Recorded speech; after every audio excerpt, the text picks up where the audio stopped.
walk us through when you buy the team. What does that come with? Is it like you get player contracts? There's a field that you own. Like what exactly comes with the deal?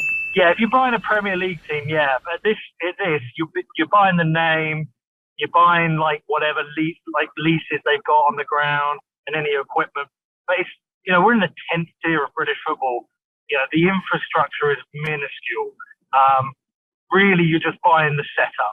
There's no real assets apart from like the equipment, but you're not really buying that. You're buying the name and the infrastructure that's already in place, which is easier than setting up if you start a team, you have to start below that, which is the 11th tier. Okay. Now, when you talk about being in the 10th tier, the EPL, that is the number 1 tier? Yeah.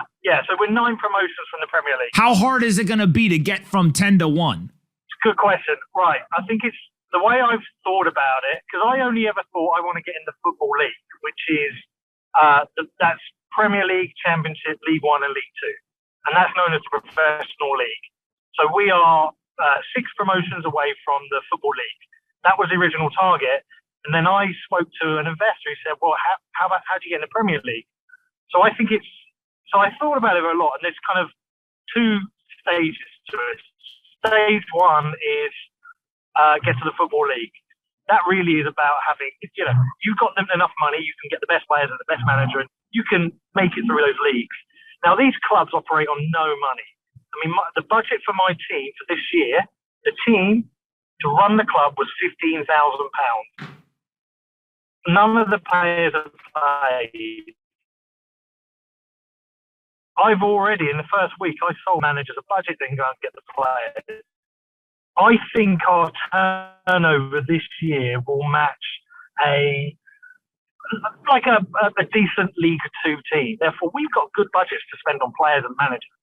So if we can continue to run this as a successful commercial business, and we have the right team in place, we should be able to get through those early divisions. Let's say we do it, Pom. Let's say we get into League Two. How do you go from League Two to the Premier League? You need real money and real infrastructure, and that's expensive. And so my view on this is, it's quite a bold one. I want to do something nobody will understand in football. You'll get it. I want to raise £50 million, and I want to put that in a Bitcoin treasury that we don't touch for 8 seasons. It just sits in there. You know what? Bitcoin does its thing. By the time we get into the Football League, we'll have quite a war chest to work with. All right. How much money can you make doing this? So let's say that you bought the team. I don't know. Have you said how much you bought the team for? Is that publicly known? No, that's not publicly known. And, okay. Part of the term, I agree not to make okay, that public. So we'll say that it was a good deal. I trust your negotiating skills. How much money can you make if you make it all the way to the EPL? Is that like a couple $100 million a year? No, listen, look. For me, this isn't about making money, Pop. If this was about making money, I wouldn't actually raise any investment, because I can generate close to £1.5 million in profit with this team this year, and I can do that, most seasons and just pocket that money. But it's not about that. This is about doing something for Bedford, where I'm from. Like, I'm in this fortunate position where I can rally this army of Bitcoiners to get behind it. I want to do this. But fair question. The only real money is in the Premier League, right? And if you get in the Premier League, you get access to the TV money, and it's about 150 million a year. So, that's a decent amount of money that you get just for being there and being on TV.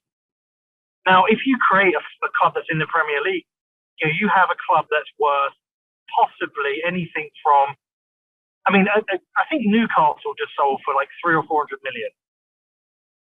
So the reason why I'm asking about how much money you can make is because I'm thinking about making an investment, coming to Bedford and saying, I own part of your team. You know that guy, Peter? He's the Prince of Bedford. I'm the King of Bedford. You're going to make an investment for sure. I'm going to make sure you make an investment.